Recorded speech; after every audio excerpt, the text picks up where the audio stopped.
Hey guys, welcome to the Moviegoer Lobby. I'm your host, Manny. Hello. And this isn't a movie review this time. This is a new show that I'm doing. The title I have right now, the running title, I mean, if you have any other ideas, you can post it in the comments below. Anyways, this is called Franchise Topics. And every episode, every video, I'm going to be talking about a certain type of franchise, and then I'm going to talk about a certain topic of that franchise, and then the whole video is just going to be me talking about that, giving my thoughts and opinions on it. So here we go. This is the first episode. In the first episode, the franchise is horror movies. In general, horror movies, not a particular franchise, a genre, more appropriately. And the topic that I'm going to be talking about are jump scares, whether they're good or whether they're bad. And I'm just going to give my general opinion on it. So here it is. So first off, before I talk about jump scares, for those of you who don't know, I'm going to explain what jump scares are. Just a general idea of what a jump scare is. Basically, a jump scare is a scene, and particularly in horror movies. Sometimes it's done in other movies as well. And an example of what one would be is, say, in an imaginary fictional horror film, there is a lady, she's doing laundry, it's the middle of the night, and she hears a loud noise, or an eerie sound, like someone's rummaging through some stuff, and the music in the background starts to become all eerie, and she goes to investigate what the noise is. She goes out to the back alley, she sees a couple trash cans, and the trash cans look pretty suspicious. So she walks over there. The music gets a bit louder until she gets there.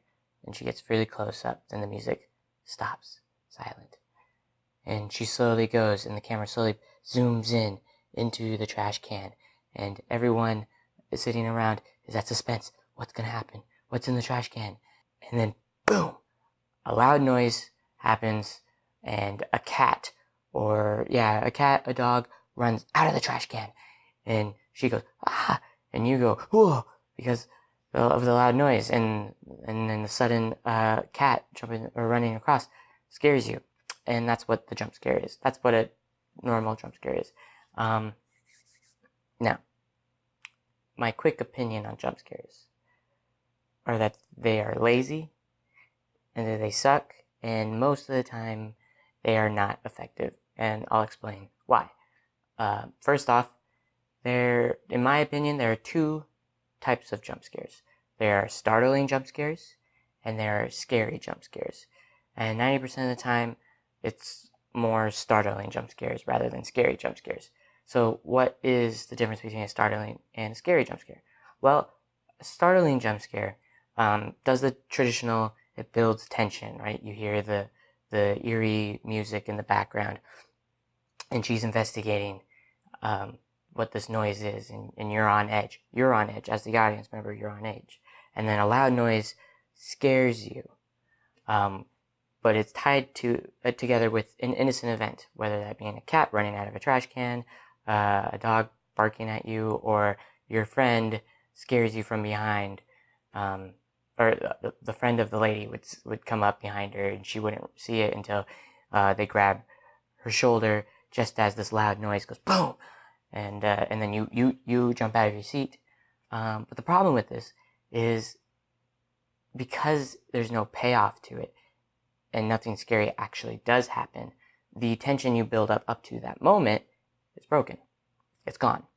The overall moment, the overall scene of investigating this trash can is pointless to the plot because nothing happens. And it slows down the movie. Because you spent roughly a minute of screen time, which doesn't sound like a lot, but if you do it a lot of times, many times, you just take away potential to tell your story, or you drag out your movie to be way too long and to overall be a lot of nothing scares, like pointless, dumb startles, not scares, startles. And to be honest, you're not even really scared. You're just startled by this loud noise. You're like, whoa, a loud noise. You got me, movie. You scared me because you turned up the volume, and then a cat ran across the screen. That's why I think you're a scary movie. No, it's not scary. It's just dumb. It's lazy. It's a lazy attempt to try and scare someone. I gotta look at my notes. Oh, there are my notes. Those are my notes for the example. Whoops. There's the girl. Loud noise. Background music. Let's get in closer. Background music. Trash can in the alley, and a cat. And she's scared. Wah! Bang! So that's my example. Anyways, page 2 of my notes. So, like I said before, these jump scares, startling jump scares, don't really scare you. But audience members, because this is becoming a trend in recent horror films, audience members are getting used to it and believe that the more times a movie makes you jump out of your seat, the scarier it is. And that's just not the case. So horror is supposed to scare you in a way to make you feel on edge and uncomfortable by the end of the film. By the end of the film, if you are watching a scary movie, the goal should be that at the end of the film, you don't want to turn off the lights. You want the windows, the blinds closed. You want the doors locked and a chair shoved under the doorknob so nothing can come in, and you just want to hide under your blanket and just stay awake for the rest of the night until daylight happens again. And a movie isn't scary. So a movie isn't scary if it just startles you with loud noises and makes you shiver or shake suddenly multiple times. It's just lazy, and then there's not really any memorable moments to it. You're like, oh yeah, okay, so you scared me by playing a loud noise. That's it. Good job on your movie. Not really that scary. So anyway, but there are ways to make a jump scare a bit more effective. Now, I'm still not a fan of these, but I can understand why that would be used in a movie. So, what is a scary jump scare? In my opinion, a scary jump scare is, instead of, say, let's use the same example I've been using throughout. The girl goes to investigate the trash can. Instead of a cat running out of the trash can and her just brushing it off and leaving, there is no cat. And instead, the killer of this made-up slasher film appears behind her and attacks her suddenly. And at the same time, that's when the loud music cues and the attack happens, and then the movie goes on from that. That is two things. One, if it's successful, it doesn't break the tension then.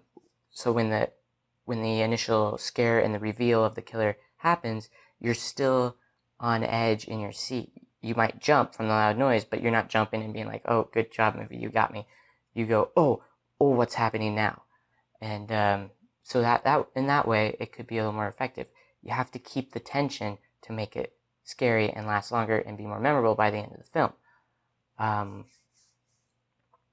Also, these scares won't draw away from the plot, because the plot is happening right now. Like, there are steps now. The killer is now here. He is attacking this woman, or she is attacking this woman. Now what's going to happen? And instead of a cat showing up and then you move on to the next scene, this is moving on to like a chase sequence or a killing sequence, which drives the plot forward, keeps the story going, and the movie isn't slowed down that way. But somehow these scary jump scares aren't used as much as the startling jump scares, which is a bit odd to me, because I feel scary jump scares, if I were to pick which one I want in a movie, I would rather have something that scares you and continues this tension that I'm trying to build throughout the film, rather than a bird flying out of a trash can or a cat running out of a trash can, or something like that. It just doesn't add to the film, and it actually draws most people out of a film. You're like, okay, yeah, cat, whatever, this isn't scary. So yeah, and that's my opinion. To me, jump scares are lazy. Scary jump scares are a little more effective, but I would rather have a film just continuously throw suspense at me, build up this tension, and make me not want to be in this scenario. Some can be scary, like I said, but most add nothing to the plot and break the tension. Like I keep saying, tension, tension, tension. Horror films should really be reduced to a minimal, like 3 or 4, 1 or 2, or 0. Try and do a movie without any jump scares.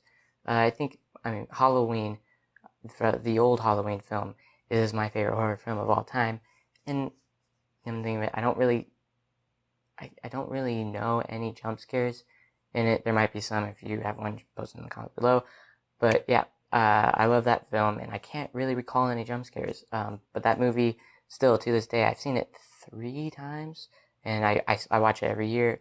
But every time I close the blinds in my windows, I can't look at the street because I'm scared that Michael Myers is going to be across the street staring at me, and I don't want that. And that's what the film does. It makes me uncomfortable, and it doesn't rely on loud noises to get me to that state. It doesn't use them at all.